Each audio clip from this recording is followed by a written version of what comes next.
14 June থেকে জার্মানিতে বসবে ইউরো 17তম আসর। সেখানে আয়োজক দেশ ছাড়াও ফেভারিটের তালিকায় আছে ইংল্যান্ড। তবে ইংল্যান্ডকে অনেকটাই এগিয়ে রাখেন ম্যানচেস্টার সিটির বর্তমান কোচ পেপ গার্দিওলা। প্রিমিয়ার লিগে লম্বা সময় ধরে আছেন তিনি। এদেশের ফুটবলারদের খুব কাছ থেকে দেখেছেন, তাদের বেশিরভাগ আবার ইংল্যান্ড জাতীয় দলের নিয়মিত। তাই এই কাতালান কোচ মনে করেন ইংল্যান্ড এবার যে মানের দল তারাই জিততে পারে ইউরো ট্রফি। তারা খুবই ভালো দল, এটা শুধু স্ট্রাইকারের মেধার জন্য না, পুরো প্যাকেজ ও দলের জন্য। এবং সেই সাথে ইংল্যান্ড কোচ গ্যারেথ সাউথগেটকে সঠিকভাবে জানতে হবে তারা কি করতে হবে। আমার ভাবনা এবং সবার ভাবনা এমন, সর্বশেষ প্রতিযোগিতা যেমন বিশ্বকাপ ও ইউরোপিয়ান চ্যাম্পিয়নশিপের পর তারা সামনে এগিয়েছে, তারা একেবারে কাছাকাছি আছে, একদম কাছে। তারা একবার ফাইনাল হেরেছে এবং একবার সেমিফাইনালও উঠেছে। তবে এবার মনে হচ্ছে ইংল্যান্ডই সবচেয়ে ফেভারিট।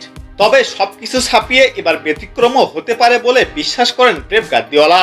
তারা যখন ইউরোপিয়ান কাপ কিংবা বিশ্বকাপ খেলে তাদের সমর্থকদের প্রক্রিয়াগুলো আমি দেখি, রাস্তায় রাস্তায় মানুষ পাগল হয়ে যায়। জাতীয় দলের জন্য তারা বেশ পাগলামি করে। এটা প্রমাণ করে যে দল নিয়ে তারা কতটা গর্বিত। একজন ফুটবলারের জন্য এটা সেরা ব্যাপার যে দেশের জন্য আপনি যা করেছেন, যেভাবে খেলছেন এবং শেষ ধাপে পৌঁছাচ্ছেন, সেসব নিয়ে আপনার দেশ গর্বিত। এখন শুধু বিশ্বাস রাখতে হবে, যদি তারা বিশ্বাস রাখতে পারে তবে তারা কাজটা সম্পূর্ণ করতে পারবে যথাযথভাবেই।